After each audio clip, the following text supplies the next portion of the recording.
ನಟ ದರ್ಶನ್ ಪತ್ನಿ ವಿಜಯಲಕ್ಷ್ಮಿಗೆ ಸಾಮಾಜಿಕ ಜಾಲತಾಣದಲ್ಲಿ ಅಶ್ಲೀಲ ಕಮೆಂಟ್ ಪ್ರಕರಣ ಸಂಬಂಧ ಪೊಲೀಸರು ಈಗಾಗಲೇ 2 ಆರೋಪಿಗಳನ್ನು ಬಂಧಿಸಿದ್ದಾರೆ.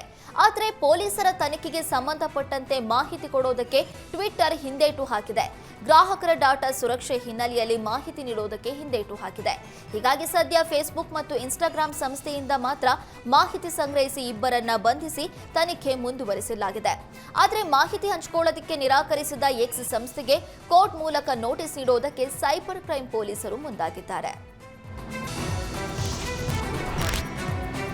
ಇಂದಿನಿಂದ ಉತ್ತರ ಕರ್ನಾಟಕ ಭಾಗದ ಶಕ್ತಿ ದೇವತೆ ಸವದತ್ತಿ ರೇಣುಕಾದೇವಿಯ ಜಾತ್ರಾ ಮಹೋತ್ಸವ ಆರಂಭವಾಗಿದೆ.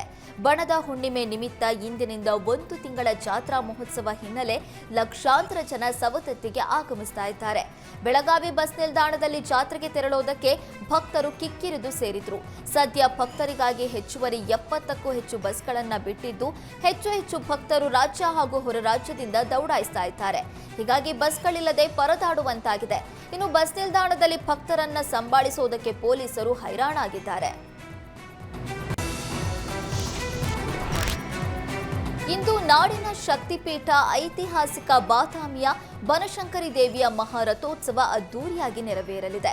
ಬಾಗಲಕೋಟೆ ಜಿಲ್ಲೆಯ ಬಾದಾಮಿಯ ಸುಕ್ಷೇತ್ರ ಬನಶಂಕರಿಯಲ್ಲಿ ನಡೆಯುವ ರಥೋತ್ಸವಕ್ಕೆ ಇನ್ನು ಕೆಲವೇ ಗಂಟೆಗಳು ಬಾಕಿ ಇದೆ. ಇಂದು ಸಂಜೆ 5 ಗಂಟೆಗೆ ನಡೆಯಲಿರುವ ಮಹಾರಥೋತ್ಸವಕ್ಕೆ ಬೆಳಗ್ಗೆಯಿಂದಲೇ ವಿಶೇಷವಾಗಿ ದೇವಿಗೆ ಪೂಜೆ ನಡೆಸಲಾಗಿತ್ತು. ಆಂಧ್ರ, ಮಹಾರಾಷ್ಟ್ರ ಸೇರಿದಂತೆ ರಾಜ್ಯ ಹೊರ ರಾಜ್ಯದಿಂದಲೂ ಕೂಡ ಸಹಸ್ರಾರು ಭಕ್ತರು ಆಗಮಿಸಿದ್ರು.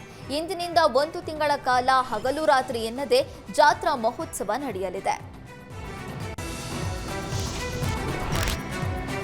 ಸಮುದ್ರದ ಅಲೆಗೆ ಸಿಲುಕಿ ಕೊಚ್ಚಿ ಹೋಗ್ತಾ ಇದ್ದ ಪ್ರವಾಸಿಗನನ್ನ ಲೈಫ್ ಗಾರ್ಡ್ ಸಿಬ್ಬಂದಿ ರಕ್ಷಣೆ ಮಾಡಿದ್ದಾರೆ. ಮುರುಡೇಶ್ವರಕ್ಕೆ ಬಂದಿದ್ದ ಬೆಳಗಾವಿ ಮೂಲದ ಪ್ರವಾಸಿಗ ಸಮುದ್ರದ ಅಲೆಗೆ ಸಿಲುಕಿ ಕೊಚ್ಚಿ ಹೋಗಿದ್ದಾನೆ. ಇನ್ನು ಗಮನಿಸಿದ ಓಷಿಯನ್ ಅಡ್ವೆಂಚರ್ ಸಿಬ್ಬಂದಿ ಕೂಡಲೇ ವಾಟರ್ ಬೈಕ್ ಮೂಲಕ ರಕ್ಷಣೆ ಮಾಡಿದ್ದಾರೆ. ಪ್ರವಾಸಿಗನನ್ನ ದಡಕ್ಕೆ ತಂದು ಬಿಟ್ಟು ಉಳಿದ ಪ್ರವಾಸಿಗರಿಗೆ ಸಮುದ್ರದ ಆಳಕ್ಕೆ ಹೋಗದಂತೆ ಸೂಚನೆಯನ್ನ ಕೊಟ್ಟಿದ್ದಾರೆ.